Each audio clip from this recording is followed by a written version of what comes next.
So my name is Shakana Thompson. I am a researcher at the UNLV International Gaming Institute, and I'm pursuing my doctorate in sociology. And so my research looks at the gender leadership gap in gaming. And I'm trying to understand through a qualitative approach why there are so few women in leadership roles in gaming, what challenges they might have in their daily work life, and what are their experiences as women in a still very male-dominated industry.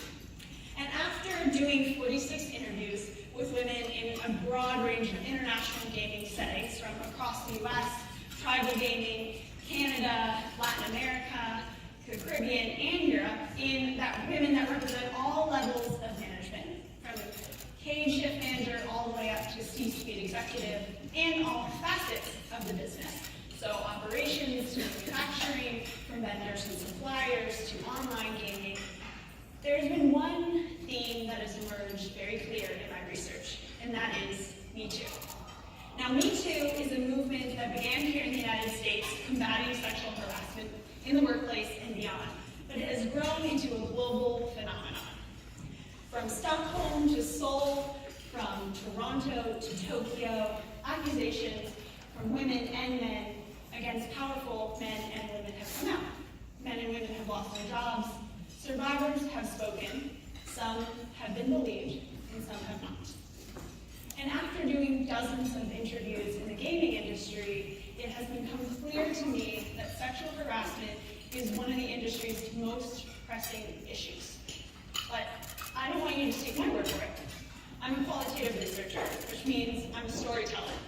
And I'm here to tell you a story. It is a Me Too story. It's by a woman named Amy. Now, Amy works at an international gaming technology company headquartered here in Las Vegas. She is a mother of two. And Amy began her story. Now, before I start Amy's story, I want to let you know that I changed Amy's name to protect her privacy. Her colleagues' names, her company name has also been changed to protect her privacy. Amy's story is, so being in the good old boys network, there's a lot of banter that happens. Some guys really are just being funny. They mean nothing by it. But last year, and I'm 43 years old, this has never happened to me. I came into work, one of the guys who's in leadership, he calls me to his office and said, hey, can we talk about this deal we're working on? And he's one of those people that when he says he's ready to do something, you do it. So I dropped everything, I got out of my cubicle, I went to his office, and he's like, can you shut the door? I'm like, yeah. So I shut the door, sit down, and he goes, so yeah, the deal's fine. So I hear you're getting a divorce. And so my wife and I are swingers, and my wife is bisexual, and you're gorgeous. And my wife would really like you. Come on, Amy. Everybody knows you don't wear your wedding ring anymore. My only concern is your husband. I know you're still technically married. Amy's husband was deployed at the time. And I know your husband is a Marine, and you know the Marines, they're a little crazy. Amy was shocked. She got up, said, thanks for thinking of me, I'm going to go back to work. She returned to her cubicle and said to herself, holy crap, I was just sexually harassed. That's what it feels like, and I am a strong person. I'm there for every other woman. I'm a huge advocate of go right to HR, and I did not tell anybody. I told 0 people. I didn't tell anybody for a month. Now, Amy ended up telling her boss, who reported the situation to their chief legal officer, who is a woman.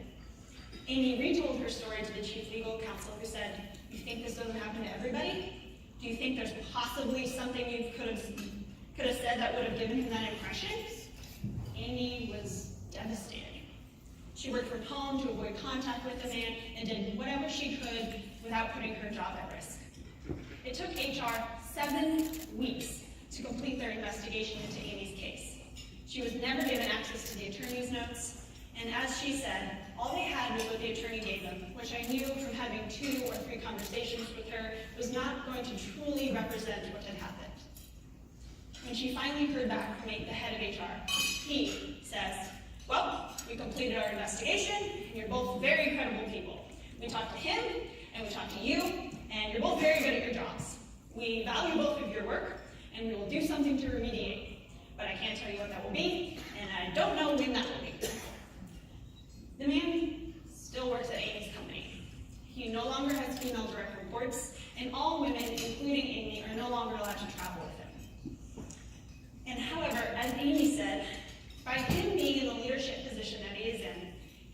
reducing the number of opportunities for women because you can't work for him now. And they know that, but yet he is still here.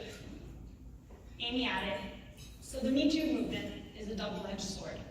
Because as a result of that incident, I'm not invited to the lunch with the guys because they're afraid. And I have to rebuild my reputation when nobody else has to do that. So I understand now why women don't ever talk about it. I get it. I never understood it, and I get it. I didn't judge them for it. I just didn't understand. Why would they tell somebody? And now I get it. I wish I could tell you that Amy's story is the rare exception, but it is not. After doing tons of interviews, now not all the women that I've interviewed have had a Me Too experience, but the overwhelming majority have. So what do we do? How do we protect Amy and men and women like Amy so they feel safe in their workplaces, that they can speak up without jeopardizing their career, that they are not only heard, but believed? How do we move forward from here? Now, there's one woman that had that very question forced upon her just days into her tenure as the first chairwoman in the history of the Nevada Gaming Control Board, and the first woman to serve on the board in 36 years. After a distinguished career as a state senator, where she oversaw the largest education reform package in state history, protected children in foster care systems, pushed for guardianship reform, and served as state director for women in government, Becky Harris was appointed by Governor Brian Sandoval to lead the control board. Within her first months in office, she tackled not just Me Too, but the legalization of marijuana, sports betting, and modernized regulation.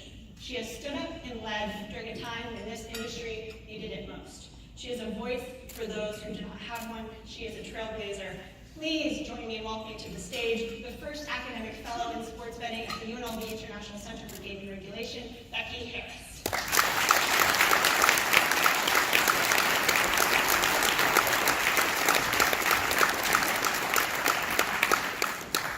Well, good afternoon, and thank you everybody for that warm welcome. It's a pleasure and a privilege for me to be here, especially in front of such a diverse and esteemed audience, as I understand you all are the biggest thinkers and the brightest minds in the world of experts on gambling and risk-taking. Because this conference is about sharing information and educating each other, I want to point out that we represent 38 different countries. So rather than focus exclusively on the United States, and we'll get there, I wanted to take a few minutes to share some of the work that has been done with regard to sexual harassment and sexual misconduct and women from around the world. Some of your countries are going to be mentioned. I hope you don't take offense at that. I took my statistics from the unwomen.org website, and there is not an intention to cause embarrassment or discomfort. They're just simply compelling facts that I think that I would like to share. I'm no stranger to difficult conversations. I hope this won't be painfully difficult as we have our journey today, as we talk a little bit about the #MeToo movement, sexual harassment, and what can be done. In a multi-country study from the Middle East and North Africa, between 40 and 60% of women said that they had experienced some sort of street-based sexual harassment, and sexual misconduct. What does that even mean, right? I mean, you may be sitting there going, oh, what is street-based sexual harassment? Well, according to the survey, this included sexual comments, stalking, following, staring, and or ogling. And those are some pretty conservative countries that we're talking about from that particular study. In another study, 1 in 10 women in the European Union report having experienced cyber harassment as early as the age of 15.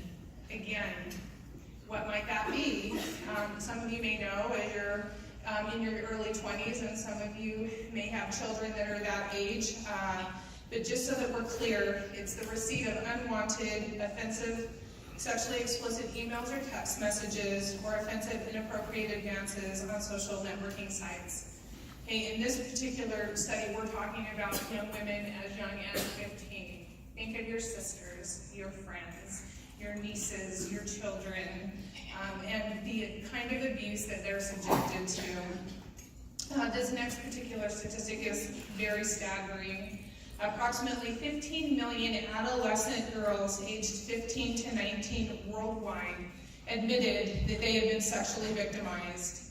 And as horrific as that statistic is, what is truly devastating is that as of 2017, only 1% of those girls sought any kind of help.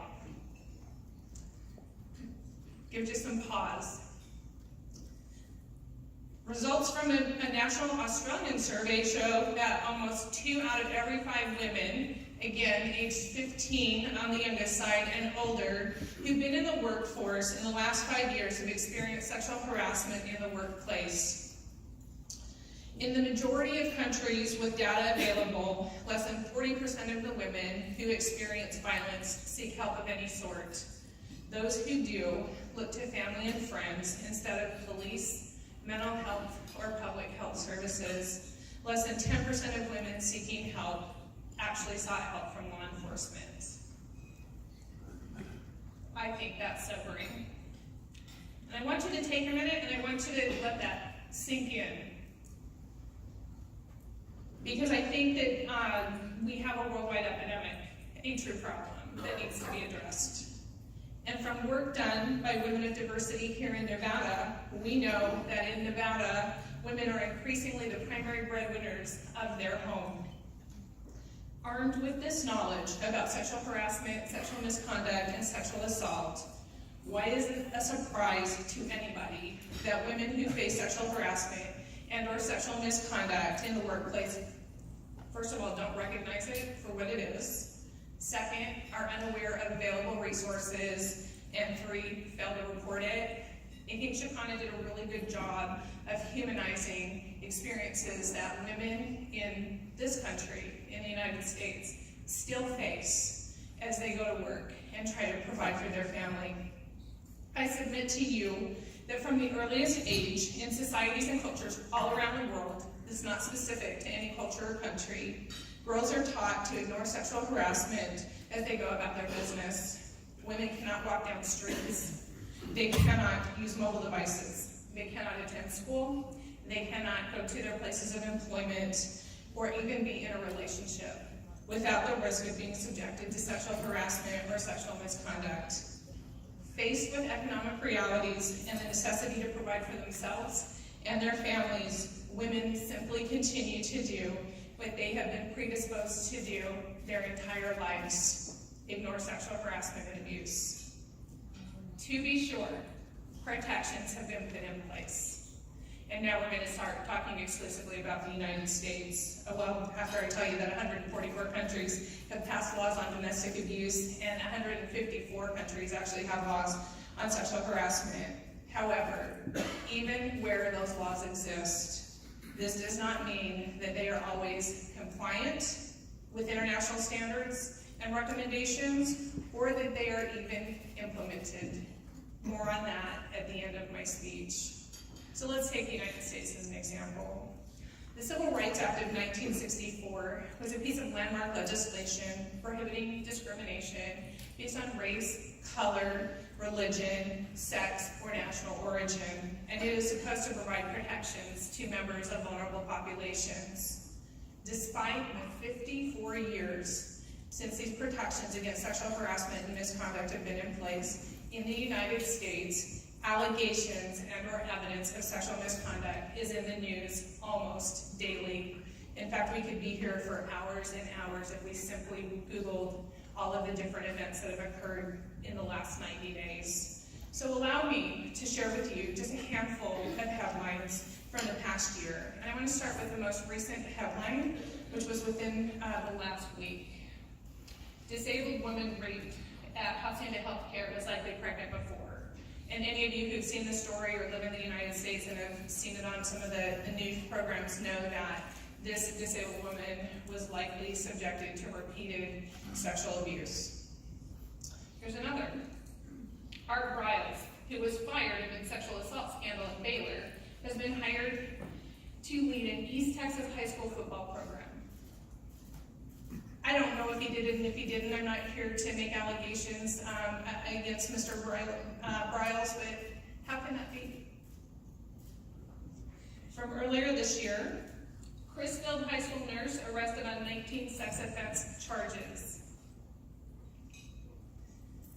Here's another one some of you may have seen. Professor who accused Virginia's Lieutenant Governor Justin Fairfax of a 2004 sexual assault issues a statement detailing that alleged incident, because as we know, he originally denied that the incident had taken place. From 2018, here's Christine Blasey Ford, the woman accusing Brett Kavanaugh of sexual assaults. I hope you're beginning to see that this is across socioeconomic demographic, it's across race, it's even across gender. And here's another one. Prominent Harvard professor placed on leave following accusations of decades of sexual harassment. Now, I had to do screen grabs because we didn't have fast enough internet for us to just pull it directly from the internet. So I'm not responsible for the advertising content that's on the slides. So when I get to my next slide, this was not intentional. Despite repeated efforts at trying to refresh the browser.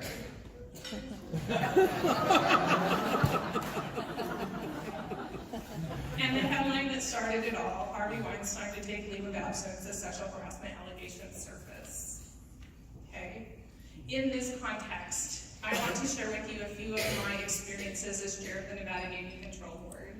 And as we have this conversation, I'll pull more headlines because I think it's important to see what our culture was thinking and what it was going through as we went through the year of 2018, as I had my tenure at the Gaming Control Board. Because I think that journalism often takes the time to talk about the things that society has difficulty dealing with.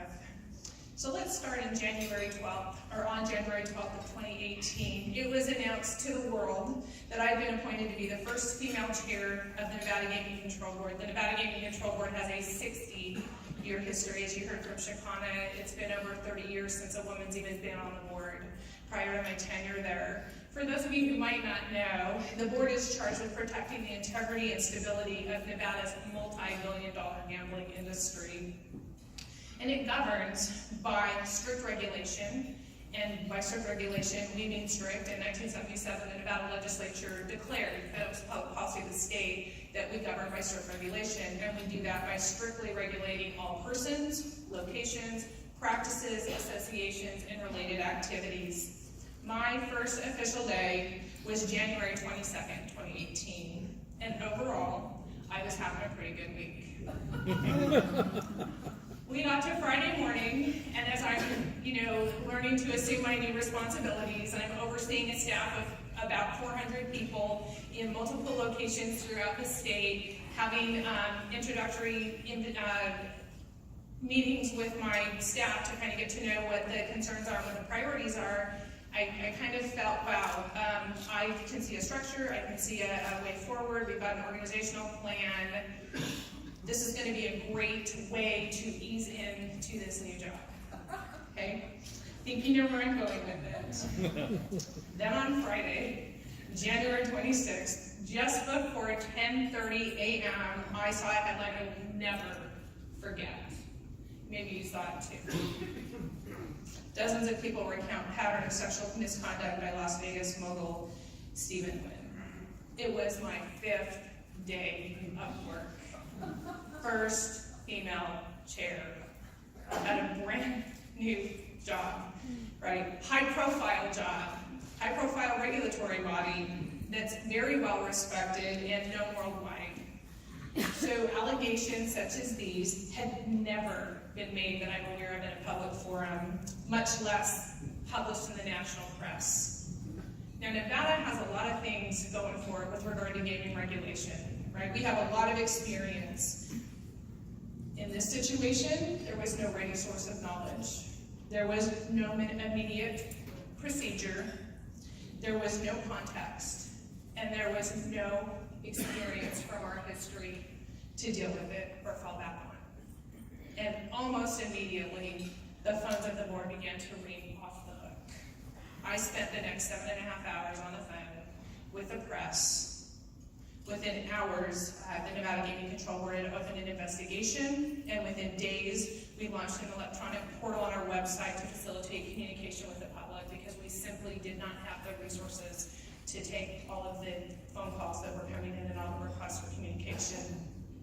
Ultimately, as you know, that investigation concluded a year later, and other than the public complaint that was filed with the Gaming Commission that you can find on the board's website, that investigation and its process is absolutely 100% confidential and privileged, so we won't go there today in my remarks.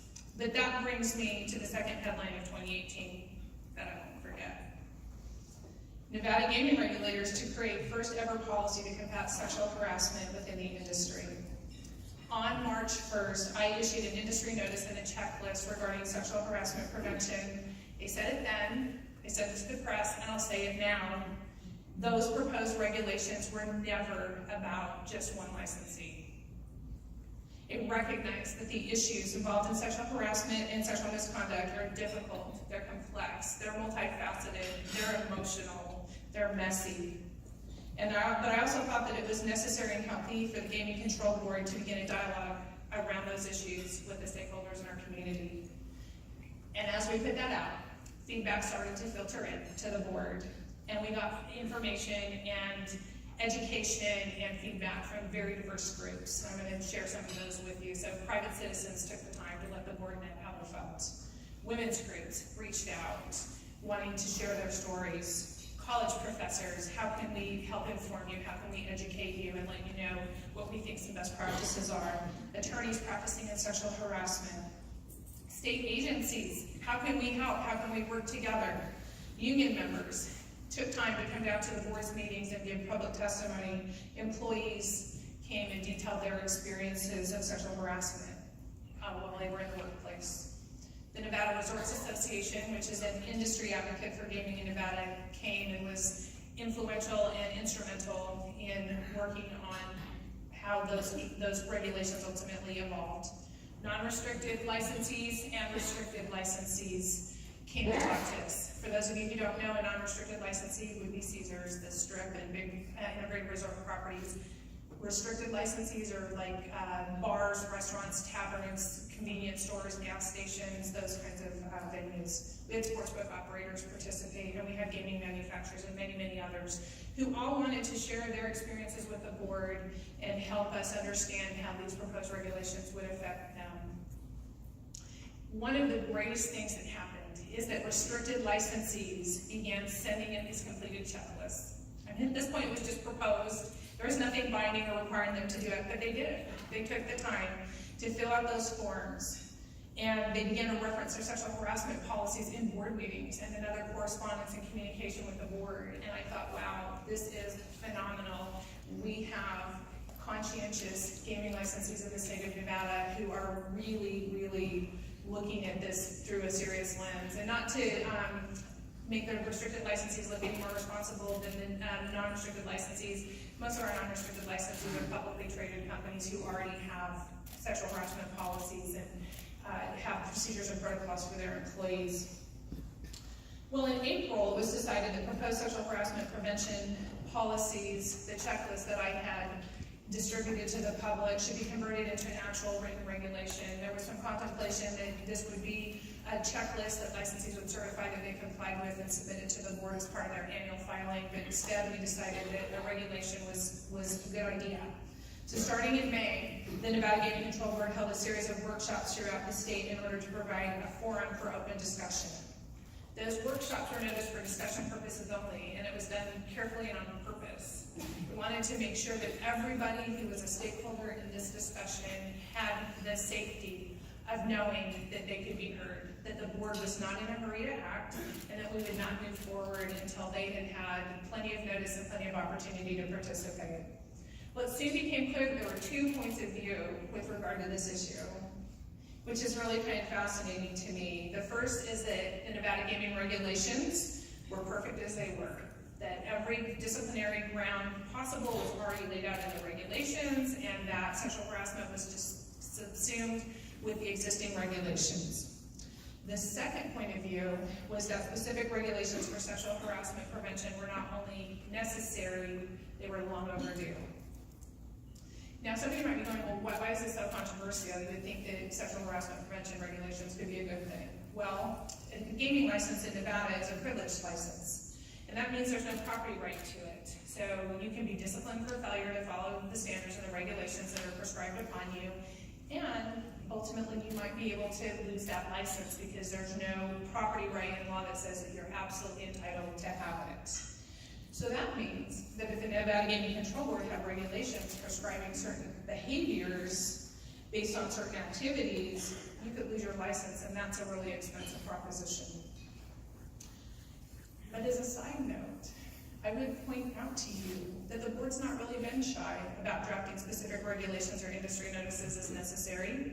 Some of those examples would include the regulations to address problem gambling. Those occurred in 1998. But more recently, we have specific regulations that have occurred over time with regard to club venues. And those regulations were added to and changed as of January of 2019.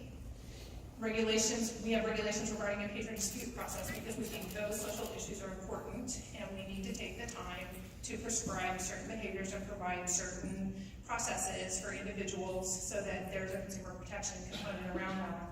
And finally, there was an industry notice issued in 2014 with regard to medical marijuana establishments and a gaming licensee's relationship with that type of an environment. So it's not something that's not been done before.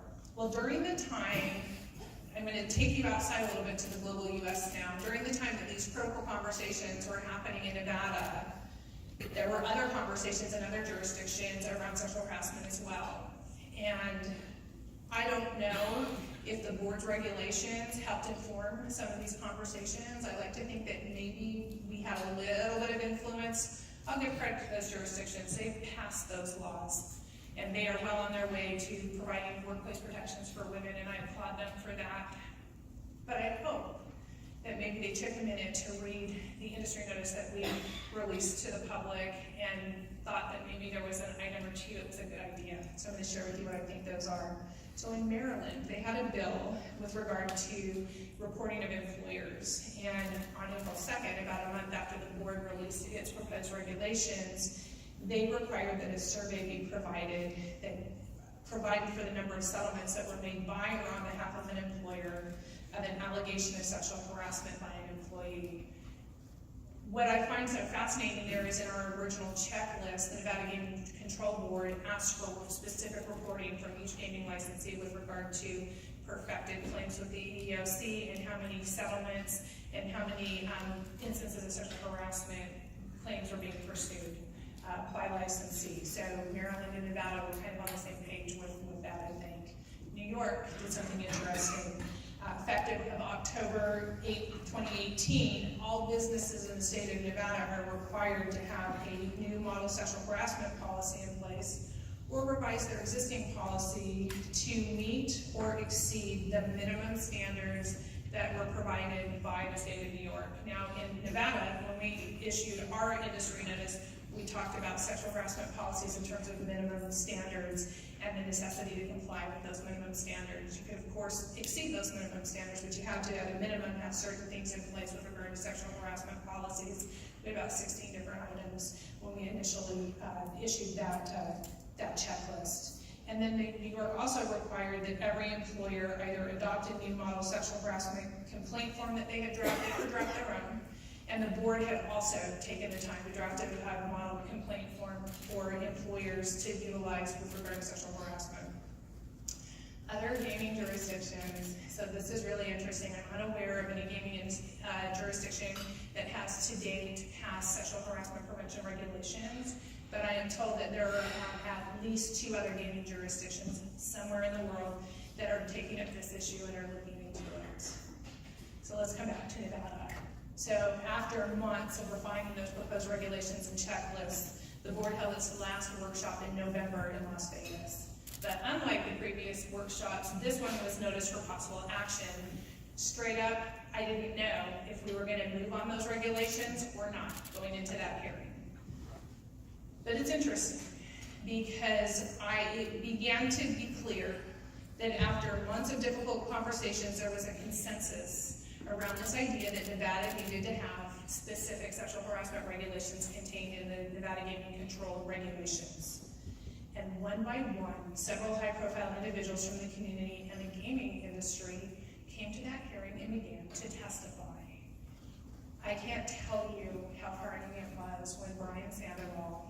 First Lady Sandoval came to that gaming hearing. I was told by my staff that that was a first, that a governor has never been to a Nevada Gaming Control Board hearing ever prior to that. And they came and testified in support. Well, they didn't testify. The governor had issued a letter of support, and they were there in the audience providing support.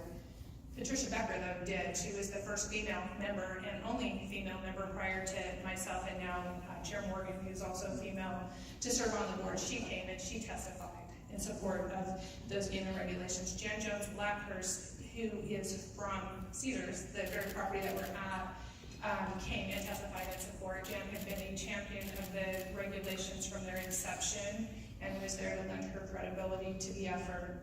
Kim Barker-Lee from IGT, Marlene Adrian and Denise Duarte from Women of Diversity in Nevada, Professor Ann McGinley from the Boyd School of Law at UNLV, and many others came and testified and lent their support to the effort.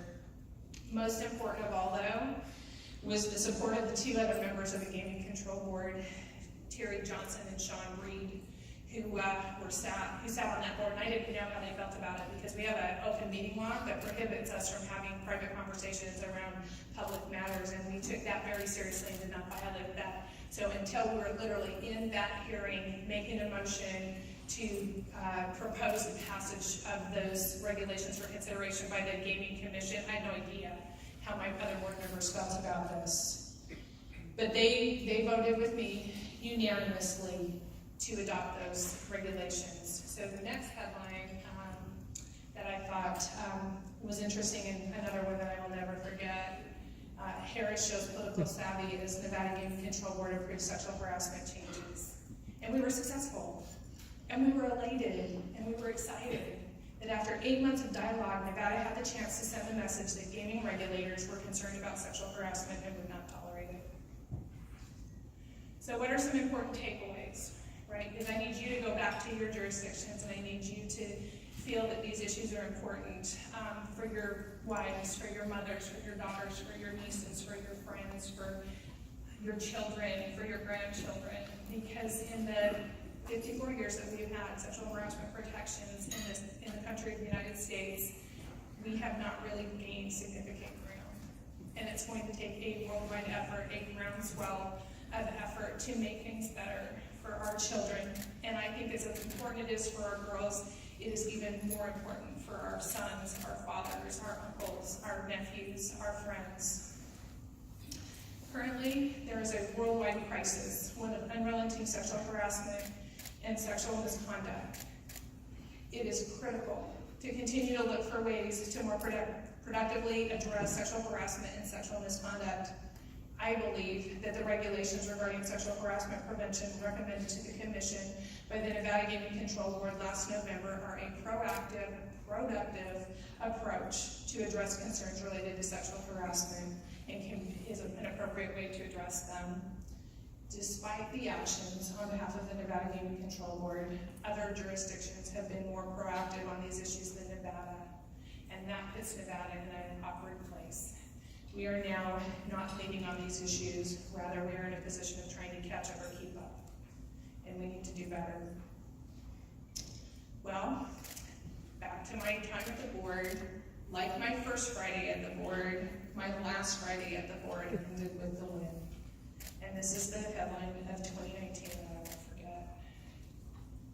When Resorts reaches misconduct settlement with Nevada regulators, that was my last day of work. We were able to accomplish that settlement agreement. Well, despite 54 years of prohibition, sexual harassment continues to be pervasive in the U.S. workplace regardless of industry. Now remember, 154 countries have laws on sexual harassment. But even when these laws exist, it does not mean that they are implemented. From this story, because it's going around, let me get it in context, I want to show you what the reporter wrote with regard to that headline. Right, Wynn Resorts has admitted to Nevada gaming regulators that they knew of sexual misconduct allegations and failed to report or investigate them. Implementation is everything. The laws of the United States and many other nations have failed for far too long, for decades. So you might be asking, Chair Harris, now Becky Harris, Academic Sports Betting Fellow, why did you want to create new regulations? Because they're just going to be ignored. aren't they? Just like all these other laws for the last 54 years, they're just gonna be ignored. My short answer to that question is no, because they would serve as a tool of compliance to encourage correct behaviors in an industry that depends on a privileged license to operate. The sexual harassment laws that I'm aware of to date, and I'm not an expert, I'm not an employment law specialist, are generally employee-facing. And what I mean by that is they prescribe behavior and say that certain behaviors are not acceptable, and then provide adjudicatory processes for when those violations occur with regard to those laws. Well, what the Nevada Gaming Control Board did in crafting those regulations would be for the first time employer-facing. In other words, had the, and spoiler alert, we weren't successful yet, but I hope you'll get there. Had those regulations been passed out by the Nevada Gaming Commission, for the first time that I'm aware of, employers would have been required to certify to a regulatory body that they were in compliance with sexual harassment law. And I think that's the ballgame to bar a sports metaphor. I think that changes the conversation, and I think that's the catalyst for the change that we're looking for workplace safety. At present, the proposed regulations dealing with sexual harassment rest with the Nevada Gaming Commission. There is a regulation that allows any gaming commissioner to place any item of their choice on an agenda for consideration by the entire commission. It is my hope that the commission will take up and pass the sexual harassment prevention regulations that were unanimously recommended to them by the board in November of 2018. You know, it's almost June of 19, and time keeps moving. Thank you for allowing me to be here today.